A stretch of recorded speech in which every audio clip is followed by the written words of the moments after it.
Halo guys, welcome back again to my channel. Bersama saya Hansen di sini, dan seperti biasanya setiap harinya saya akan membuatkan video seputar cryptocurrency. So, bagi teman-teman yang tertarik seputar cryptocurrency, boleh jangan langsung bantu saya like dan juga subscribe. Jangan lupa juga untuk hidupkan lonceng notifikasinya supaya teman-teman nggak ketinggalan update terbaru seputar cryptocurrency. Apa kabar hari ini teman-teman semuanya? Mudah-mudahan baik-baik semua, sehat-sehat dan terhindar dengan yang namanya corona. Pada hari ini kembali kita akan update lagi seputar Bitcoin karena Bitcoin reboundnya cukup kencang. Kemudian kira-kira prediksinya ke depan seperti apa, dan pastinya juga nanti akan ada berita beserta data terbaru yang wajib kalian tahu, oke? Jadi stay tune terus sampai akhir video. Kita akan mulai videonya sekarang. Let's go. Seperti biasa guys, kita akan mulai dari coin market cap terlebih dahulu. Pada hari ini secara global market cap crypto itu di angka 1,96 triliun dolar atau naik sekitar 6,2%. Nah, Bitcoin sendiri sekarang udah di harga 43.700-an, naik 3%, Ethereum naik 7% ke 3.086 dolar. Kemudian Cardano naik 9% ke 2,25 dolar. Binance 377 dolar naik 6%, XRP 0,998 dolar naik 10%. Solana 148 dolar naik 13%, kemudian Polkadot 14,38 dolar, 14,38% naiknya ke 31 dolar. Dogecoin naik 9%, kemudian Avalanche 16% ke 74 dolar, bahkan Terra lebih gila lagi 26% ke 33,42 dolar. Jadi overall hari ini kita ngelihat ya hari yang lebih baik untuk para altcoin ya, dibandingkan kalau Bitcoin hanya sekitaran 3% naiknya. Oke, jadi ya sekarang kita bakal mulai dulu dari beberapa berita-berita yang ringan dulu ya guys. Dari yang pertama, di sini dikatakan crypto market soar after Fed commits to printing and Evergrande plans to pay its debt. Jadi semalam kalau teman-teman yang belum tahu, the Fed itu melakukan rapat gitu ya, FOMC, dan kebijakannya ternyata nanti tapering itu masih akan ditunda. Kemungkinan baru diumumkan nanti bulan November, dan interest rate-nya itu atau suku bunga mereka belum menaikkan. Jadi ya itu memang sudah sesuai dengan prediksi pasar ya, dan kalau dibilang positif ya harusnya positif gitu. Dan Evergrande juga udah mulai mempunyai rencana lah gitu ya untuk membayar utang-utangnya gitu. Bagaimanapun caranya, kemarin juga ada suntikan dana dari pemerintah China sendiri ke perbankan mereka supaya meredam kepanikan masyarakat di sana atau market di China, karena dengan adanya kasus Evergrande ini masyarakat dan market di sana itu super takut gitu ya, takutnya merembet kemana-mana gitu. Jadi kita hari ini mendapatkan beberapa angin segar, dan ya ini harusnya bisa menjadi sebuah suntikan sentimen yang positif gitu. Dan juga yang kedua, sentimen positif lagi, commodity strategists predict Bitcoin ETF could get the nod in US next month. Bitcoin ETF could be approved by US regulators by October, according to Bloomberg Intelligence Commodity Strategist Mike McGlone. Jadi si Mike McGlone ini seorang strategis mengatakan kemungkinan bulan depan itu bisa kita melihat Bitcoin ETF itu bakalan disetujui di Amerika Serikat. Nah, kenapa ini adalah berita yang besar? Karena kalau misalnya sampai benar-benar Bitcoin ETF itu disetujui di Amerika Serikat, maka uang reksadana di sana itu gede banget guys. Jadi kalau hanya sebagian saja kita ditaruh ke kripto, maka itu udah bisa drive harga kripto naik kenceng gitu. Dan kalau misalnya kalian tahu, kalau misalnya harga kripto udah naik kenceng gara-gara pemain besar mulai masuk, maka nanti FOMO akan terjadi lagi, lebih gila lagi gitu. Ya kan, nah itu yang drive. Kalau misalnya benar-benar terjadi ya, benar-benar di-approve bulan depan, saya rasa harga Bitcoin bakal gila-gilaan naiknya. Tapi ini baru prediksi ya guys, belum tentu di-approve. Tetapi ya at least dengan adanya berita-berita seperti ini ya bisa memancing confidence dari para investor lah gitu ya.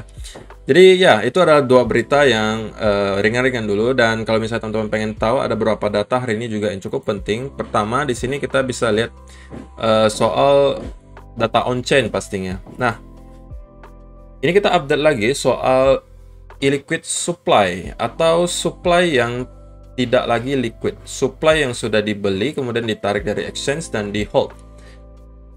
Kalian bisa lihat per bulan ini atau mungkin sekitaran minggu-minggu ini, total illiquid supply itu sudah mencapai 14,43 juta Bitcoin. Jadi yang sudah tidak liquid itu ada 14,4 juta guys. Kalian bandingin saja dengan total supply-nya 18,8 juta Bitcoin. So, kesimpulannya yang sekarang beredar di market, yang ditransaksikan, itu hanya sekitar 4.400.000 Bitcoin lagi. Sisanya udah nggak ada, sisanya udah nggak di market, sudah ditarik dari exchange, dan tidak diapa-apain, di hold. Bayangkan saja, 14 juta. Udah sisa-sisa aja itu, 4 jutaan.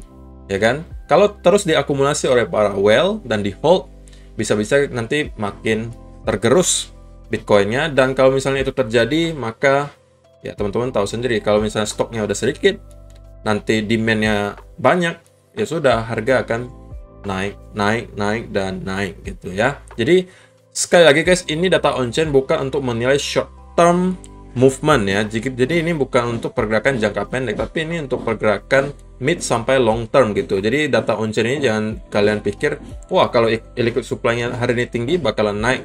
Ya nggak kayak gitu. Ini hanya untuk menilai mid term sampai long term gitu ya. Oke.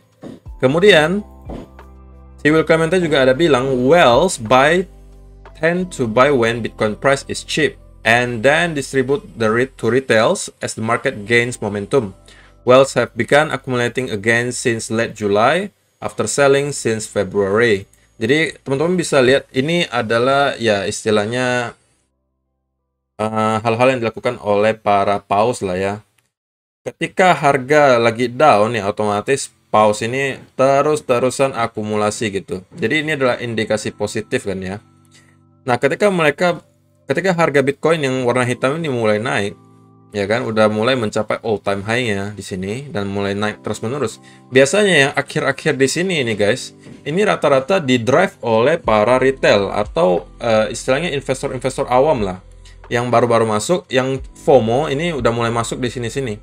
Sedangkan pausnya ini udah mulai jualan. Terlihat dari grafiknya di sini. Padahal belum sampai all time high pun mereka udah start distribusi gitu. Nah, ketika sampai di sini, retail juga udah kehabisan tenaga, pausnya juga udah hilang semua, maka terjadilah bear market. Gitu kan? Nah, udah masuk bear market dan masuk yang harganya sudah murah lagi. Nah, whale-nya udah mulai akumulasi lagi di sini. Ya kan? Mulai naik dikit mereka distribusi lagi. Ya kan?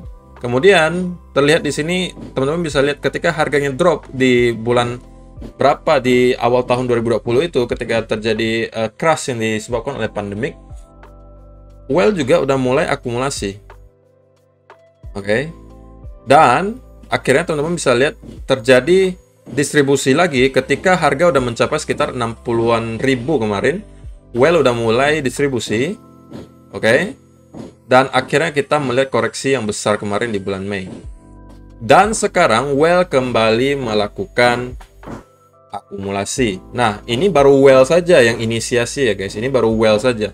Nah, biasanya ketika nanti kita udah mulai dikit-dikit hampir mencapai all time high, seperti yang kalau kita lihat di sini misalnya, udah mencapai all time high, hampir ya mencapai all time high, biasanya itu mulai para retail yang masuk semuanya. Sedangkan paus itu mulai distribusi. Jadi ini kita baru di fase awalnya nih. Si whale ini baru pada masuk. Nanti kalau udah masuk ke all time high, kemungkinan mereka udah start distribusi. Dan yang mendorong harga terus ke atas itu biasanya retail-retail yang mulai FOMO. Dan akhirnya sampai kehabisan tenaga, baru kita down lagi. Nah itu biasanya cycle-nya seperti itulah gitu ya. Dan ya itu adalah beberapa berita dan data yang perlu kalian tahu. Dan langsung aja kita hari ini masuk ke chart. Mungkin sebagian dari kalian kesini cuma pengen ngeliat ini doang, ya kan? Dan ya, kalau misalnya teman-teman perhatikan di daily chart, sebenarnya ya ada berita positif lah ya. Dalam artian kita ngelihat candle kemarin itu kita close. Dan ini yang biasa orang sebut sebagai bullish engulfing candle. Kalau nggak ngerti apa itu engulfing, ya ini kayak gini guys. Jadi istilahnya candle hijaunya ini bodinya lebih besar daripada yang candle merah sebelumnya. Oke, jadi itu kita lihat di sini juga sama, bodinya lebih besar di sini yang hijau ya. Jadi ini kita sebut sebagai bullish engulfing candle. Jadi itu adalah satu indikasi positif. Dan kedua indikasi positifnya adalah juga kemarin saya udah pernah bilang juga semalam ya, video kemarin saya bilang, kalau bisa kita close dalam keadaan naik seperti ini lagi, maka kemungkinan kita juga akan bisa ngelihat bullish divergence terjadi di daily chart. Nah, ini juga kita udah ngelihat semacam bullish divergence lah ya. dan itu udah ada 2 indikasi positif gitu. Jadi ya, mudah-mudahan kita bisa melanjutkan momentum baik ini, tetapi ada catatannya ya guys, ada catatannya. Nah, kita masuk dulu ke 4 hour atau 1 hour chart deh, 1 hour chart dulu.